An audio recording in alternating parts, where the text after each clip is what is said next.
Aí vamos discutir outro ponto que é importante para o futuro da pesquisa, que é a ciência básica e a ciência aplicada. Pois existe um pensamento que a ciência básica é inútil e tal. Antes vamos entender qual que é a diferença entre ciência básica e ciência aplicada. A ciência básica está muito preocupada com o desenvolvimento do conhecimento científico, principalmente ligado às ciências naturais, como química, biologia, física. Então está preocupada com o entendimento e observação do mundo ao nosso redor. Então a ciência básica é um conhecimento que você vai adquirindo que não necessariamente vai ter uma aplicação imediata, mas assim, você está formando o seu conhecimento básico, né? Tá aí o nome, que você vai necessitar. A ciência aplicada, por sua vez, ela está preocupada com o desenvolvimento de técnicas e de tecnologia.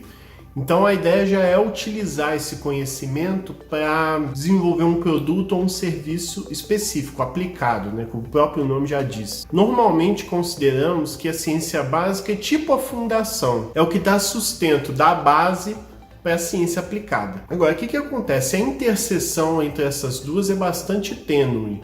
É difícil você dizer se você está adquirindo conhecimento que vai ser usado na ciência básica ou na ciência aplicada. Às vezes você vai estar trabalhando na ciência aplicada, volta para a ciência básica, você fica migrando. Mas o fato é que as duas são importantes e são fundamentais para a ciência. Por exemplo, se não houvesse um conhecimento básico por trás do átomo, você não teria, por exemplo, o Projeto Manhattan, que permitiu a criação das bombas atômicas que foram usadas na Segunda Guerra. E por que eu estou dando esse exemplo? Porque normalmente eles usam esse exemplo como um triunfo para dizer que a ciência aplicada é mais importante.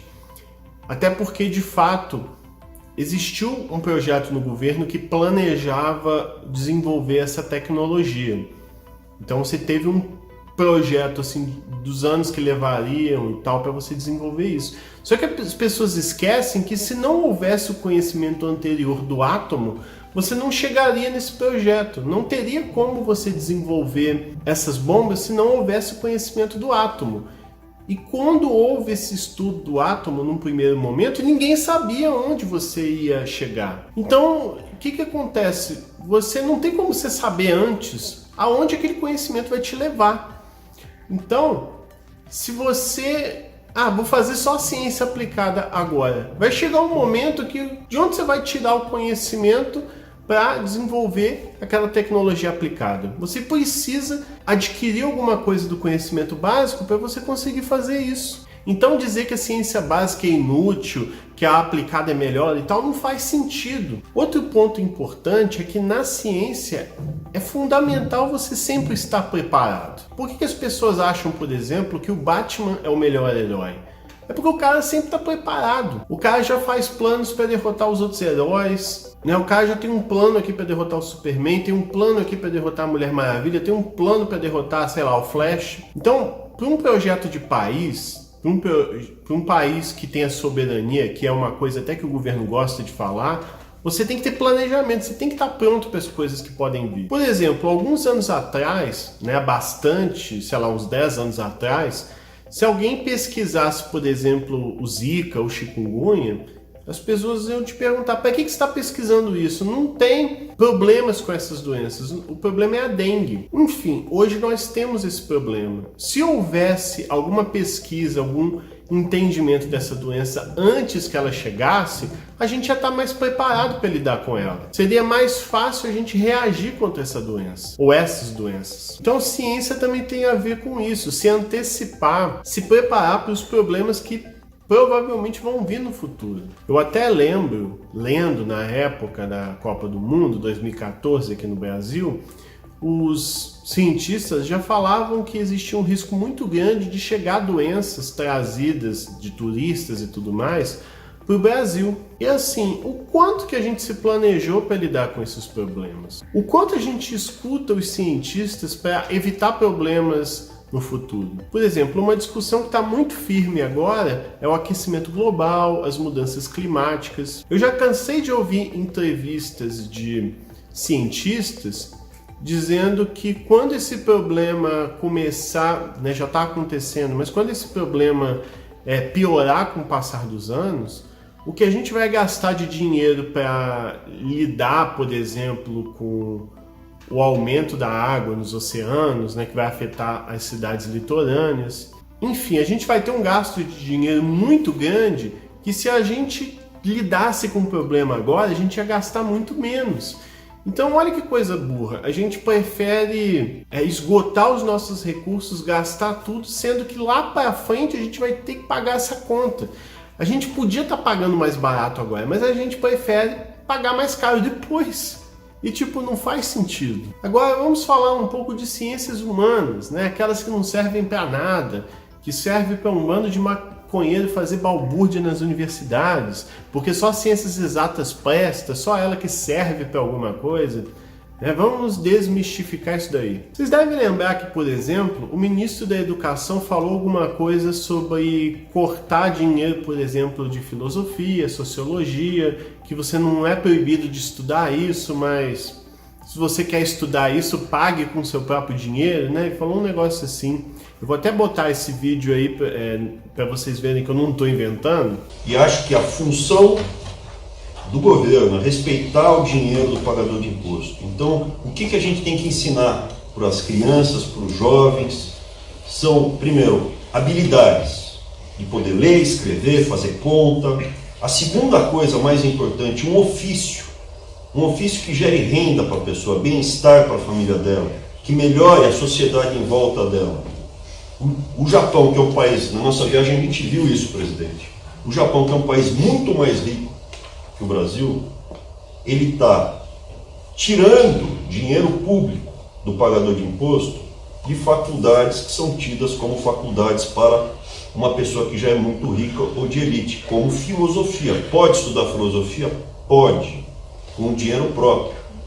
E o Japão reforça o quê? Esse dinheiro que vai para faculdades como de filosofia, sociologia, ele coloca em faculdades que geram retorno de fato, enfermagem, veterinária, engenharia, medicina. E assim, essa transmissão foi trágica, para dizer o mínimo, que mostra como o pensamento das pessoas que comandam o nosso país está completamente ultrapassado. Essa coisa de você compartimentalizar as ciências, dizer que, por exemplo, aqui é a exatas, aqui é a ciência dura, né? Aqui as ciências humanas, acho que ciência mole que eles chamam, não lembro agora os termos. Essa coisa da ciência ficar cada uma na sua gavetinha e não conversa com a outra, isso é uma coisa que nos países desenvolvidos não existe mais. Isso leva a uma série de coisas um tanto burras. Eu lembro que eu fui num congresso uma vez que a discussão era sobre redes sociais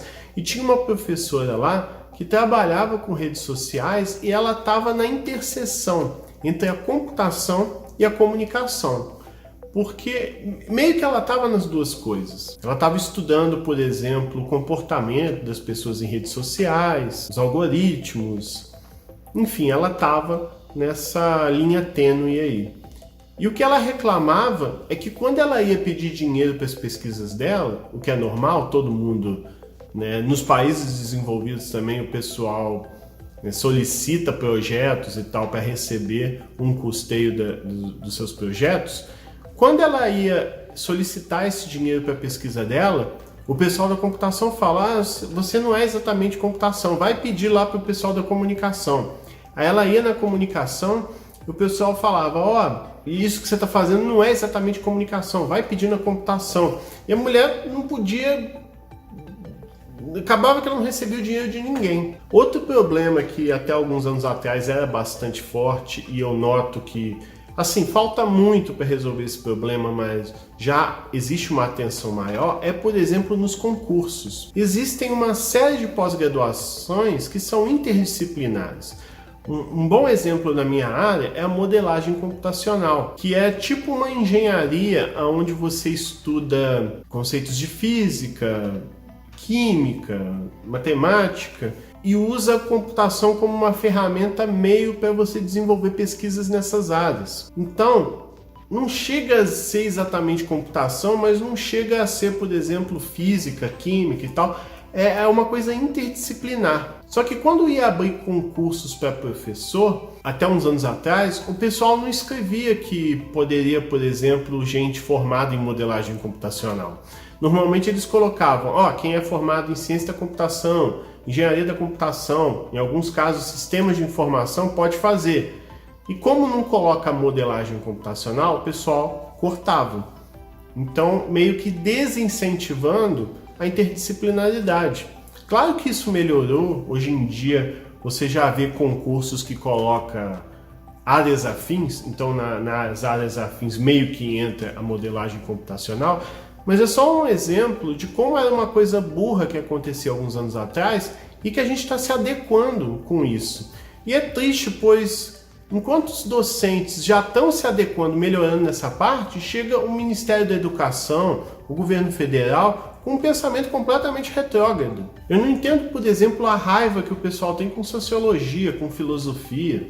A filosofia foi tipo uma ciência mãe que derivou as outras ciências. Aí vamos pegar um tema que eu conheço melhor e tal, para ilustrar o que eu estou explicando para vocês, que é a inteligência artificial. Se não houvesse a filosofia antes, por meio dos filósofos gregos, os matemáticos gregos, você já não teria matemática, obviamente, e nem teria inteligência artificial. Vamos supor que daqui a alguns anos a gente consiga criar robôs, inteligências artificiais que tenham uma consciência tipo humana. Não é o caso ainda hoje, mas vamos supor que, sei lá, daqui a 100 anos, daqui a 200 anos a gente consiga fazer isso. Vamos supor. Se a gente conseguir fazer isso, a gente vai ter que recorrer à filosofia. Em muitos casos até à literatura, lendo as obras do Isaac Asimov, as leis da robótica e tudo mais. Para a gente entender que se as IAs têm uma consciência semelhante à humana, vamos supor no futuro, que foi o que eu falei, e aí? A gente vai tratar elas como pessoas? O que a gente vai fazer com elas? A filosofia é um conhecimento muito importante para a gente entender essas questões, entender a relação entre as pessoas e as máquinas nesse novo mundo. Sem falar, aí vamos entrar um pouquinho na sociologia. Como eu já falei aqui no canal algumas vezes, existe um grande risco de no futuro você ter um desemprego muito forte por conta da inteligência artificial. Pois como vocês sabem, eu já cansei de falar aqui no canal, você tem IA que pinta quadros, que compõe música, que faz aqueles deepfakes que vocês já viram fazer também. As IAs já estão conseguindo dirigir carros sozinhas, Então, no futuro, meio que as IAs vão fazer muita coisa. E assim, o que vai acontecer com as pessoas? Porque qual que é o paradigma hoje? O paradigma é que você trabalha, você recebe o pagamento do seu serviço, você meio que está emprestando a sua força de trabalho e você é pago recebendo seu salário, aí você usa esse dinheiro para comprar coisas e fazer a roda da economia girar e pagar impostos, e a gente vive esse paradigma já há muito tempo. Se chegar no futuro e as IAs fazerem esse trabalho, tudo bem, as empresas vão continuar pagando imposto e tal, mas e aí? As pessoas vão adquirir dinheiro como? Outra questão importante também é, por exemplo, a depressão, a saúde mental. Uma coisa que eu noto que ajuda muito as pessoas a lidarem com o cotidiano delas é trabalhar. Muitas pessoas ficam em casa sem fazer nada, ficam deprimidas, é normal. Então, assim, que ciência vai ajudar a gente a entender o papel das IAs, o papel das pessoas no futuro? É a sociologia, é as ciências sociais, para a gente entender como que vai ser a sociedade a partir daí. Se as pessoas ficarem desempregadas em massa, que é o que potencialmente pode acontecer daqui a 20, 30 anos, talvez até menos que isso, quem que estuda a sociedade e para nos trazer soluções de como a gente vai lidar com esse problema? Por exemplo, os economistas também são muito importantes nisso. Mas assim, os economistas e os cientistas sociais são talvez as carreiras mais importantes que a gente vai ver no futuro para lidar com essas questões. Aliás, não só isso. Eu já canso de ver, eu gosto de assistir economistas falando na TV. Eu não entendo nada de economia, mas eu gosto de ouvir justamente para tentar entender um pouco o que o governo está fazendo, esse tipo de coisa. E eu vejo muitos economistas falarem muito sobre a desigualdade social, que esse é o grande problema. E não é só economistas de esquerda. Por exemplo, antes de gravar aqui eu estava lendo no celular que até o Armínio Fraga, que já foi ministro da Fazenda de um governo neoliberal, que foi o caso do Fernando Henrique. Então, assim, é um economista muito ligado, né, a essa parte liberal e tal, e ele dizendo que um dos grandes problemas do país é a desigualdade, que enquanto a gente não desarmar essa bomba da desigualdade, né, o país não vai ter como se sustentar. E quem que vai ajudar a gente a dizer como a gente combate a nossa desigualdade social? São os economistas e são os cientistas sociais, que o governo não gosta. Então, assim, uma coisa bastante triste é que os nossos governos fazem as coisas meio que no chute. Na verdade, eu não diria que é exatamente no chute. Há interesses, né, por trás. Eu estava lendo, por exemplo, numa reportagem que o governo passado ele aprovou uma reforma trabalhista justamente com a expectativa disso impactar no desemprego. Que as pessoas, para as pessoas conseguirem mais empregos, né? E aí eu li umas outras reportagens hoje dizendo que a reforma não contribuiu significativamente para mudar o desemprego. Aí acho que até alguém ligado ao governo tinha lamentado isso e tal. E aí eu pergunto, como é que toma-se uma decisão dessa? Não se faz projetos analisando o impacto que isso vai causar. Ou até fazem e tal, mas o que acontece? Eu acho que para você governar é muito importante você ter contato com economistas, cientistas sociais, não menosprezar eles, não faz sentido. Por exemplo, a gente viu o governo federal removendo radares nas estradas. E saiu uma reportagem do Globo, vou ver se eu coloco na descrição, dizendo que acidentes graves aumentaram, enquanto o governo disse que na verdade baixaram. Aí você fica assim, pô, peraí, o jornal tá falando que aumentou, o governo tá falando que baixou, como assim? Então eu acho que isso que me entristece muito. A gente não tem poucos pesquisadores no Brasil, a gente tem muitos, e a gente parece que não escuta eles, a gente faz as coisas na orelhada. Enfim, vou voltar, né, ao tema, que senão eu vou desviar muito. Mas outro ponto importante que eu vejo muito pouco ser discutido são o viés dos algoritmos. Como vocês sabem, algoritmos estão sendo cada vez mais usados em tudo. Onde você vai tem algoritmos. E, por exemplo, nos Estados Unidos você tem algoritmos tomando decisões cruciais, às vezes investindo dinheiro na bolsa, ou até em coisas que impactam bastante na vida, por exemplo, dos mais pobres, que é um algoritmo que decide se a pessoa entra na universidade ou não, se ela é contratada para um emprego ou não, se ela vai receber empréstimo num banco ou não. E como vocês sabem, o algoritmo que vai tomar essa decisão precisa de dados para, né, decidir isso. E se esses dados incorporarem preconceito, você vai acabar gerando um efeito inverso, um efeito de desigualdade. E essa coisa do viés dos dados é sutil. Vamos supor, por exemplo, que você está construindo um modelo de aprendizado de máquina que vai usar, por exemplo, o CEP, um código postal, para decidir. Claro que não é só isso, os algoritmos usam muitos dados. Mas vamos supor que um desses dados é o código postal da pessoa. Aí você deve pensar, pô, tranquilo, né? Mas se você pensar que, na verdade, o código postal meio que incorpora a informação de onde a pessoa mora, e se a pessoa mora num local mais pobre, sei lá, mora numa favela, né? Um local onde a condição socioeconômica é mais difícil, vamos falar assim, você meio que já está dizendo, ó, não contrata essa pessoa que mora nesse local mais pobre e acabou. Nota que você já incorporou um preconceito aí de uma maneira sutil. E às vezes o preconceito que está incorporado num algoritmo é tão sutil que até para os seres humanos é difícil perceber. E como é que você vai saber se um dado incorpora preconceito ou não? Você tem que perguntar para os cientistas sociais. E aí você vê um mundo distópico que a gente vive, que com todos esses exemplos que eu dei, o ministro da Educação não acha importante investir na sociologia. Acha mais importante investir na veterinária, investir, sei lá, na engenharia. Tudo bem, também são áreas muito importantes, mas se você quer, por exemplo, saber se uma medida vai afetar a desigualdade, você vai perguntar quem? Para o veterinário? Você vai perguntar para o engenheiro, para o médico?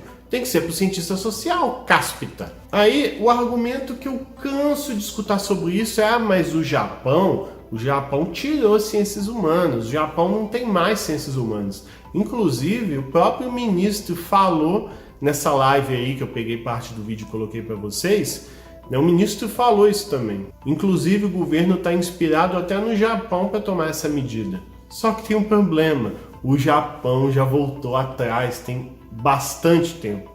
Assim, não coisa de mais de 10 anos, mas o governo já deu declarações dizendo que se arrepende de ter tomado essa medida e que parece que ou esse ano ou ano que vem o investimento já ia voltar ao normal. Eles fizeram isso há alguns anos e se arrependeram.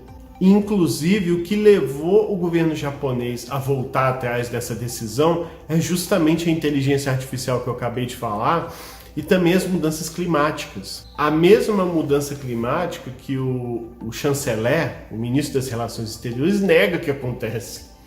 Aí olha só que doideira, o Japão se arrependeu, está voltando atrás e a gente está embarcando nessa furada agora. Inclusive negando a mudança climática, que 97% dos cientistas, eles acreditam que está acontecendo por influência humana. Se você não acredita que mudança climática seja um fato, faz o seguinte: entra no Scholar do Google. O Scholar é uma plataforma que indexa, junta todos os artigos de um determinado assunto. Você escreve esse assunto na caixa de busca e ele retorna os artigos. Tenta procurar lá quantos artigos falam da influência humana no aquecimento global e tenta achar quantos artigos dizem que a mudança climática não ocorre. Sério, faz essa comparação e se por acaso o que nega a mudança climática estiver maior, põe aí nos comentários. Enfim, é engraçado. Aí voltando à sociologia, ciências humanas, como é que a gente vai entender, por exemplo, os impactos de uma reforma da Previdência, de uma reforma trabalhista, uma reforma tributária? O que acontece? Eu vejo as pessoas brigando muito que a reforma da Previdência não tem que acontecer, principalmente pessoas ligadas à esquerda falando isso. Aí você vê pessoas ligadas à direita falando: não, tem que ter reforma, ela tem que ser drástica, não sei o que e tal. Por exemplo, eu não gosto de me intrometer sobre esse assunto porque eu acho um tema bastante complexo e a gente acaba ficando bem rendido e tal.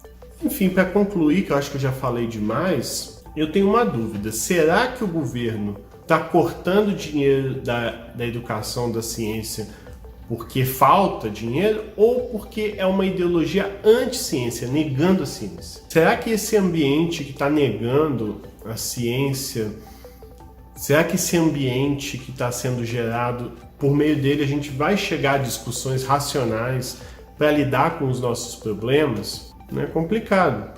Por exemplo, esses cortes, a gente vê cortes, sei lá, nas bolsas, na ciência, na educação. Aí, enquanto isso, você tem o fundo eleitoral de 2 bilhões que eu trouxe lá no início do vídeo, e eu esqueci de falar que além do fundo eleitoral que serve para financiar campanhas eleitorais, existe também o fundo partidário, que é quase 1 bilhão, acho que é 700 milhões, 800 bilhões, que é um dinheiro que os partidos recebem por simplesmente existirem, por serem partidos.